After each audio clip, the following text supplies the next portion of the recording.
সুপ্রিয় দর্শক শ্রোতা আসসালামু আলাইকুম। আবারও আমি একটি ব্রেকিং নিউজ নিয়ে আসলাম আপনাদের মাঝে।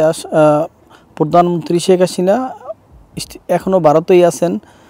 আমরা যতদূর জেনেছি, প্রথম আলো একটি সংবাদ প্রকাশ করেছেন, বাংলাদেশের পরিস্থিতি পর্যালোচনা করতে কেন্দ্রীয় মন্ত্রিসভায় ও নিরাপত্তা বিষয়ক কমিটি জরুরিভাবে তারা একটি বৈঠকের আয়োজন করেছে।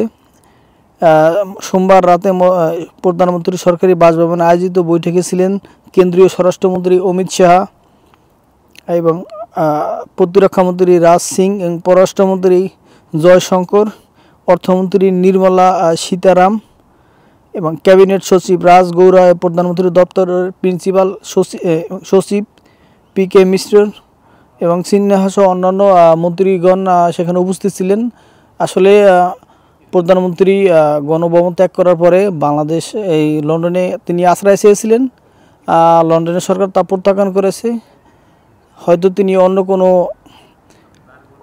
তৃতীয় কোনো রাষ্ট্রে যাবে, হয়তো এখনও আমরা তাদের আপডেট পাই নেই।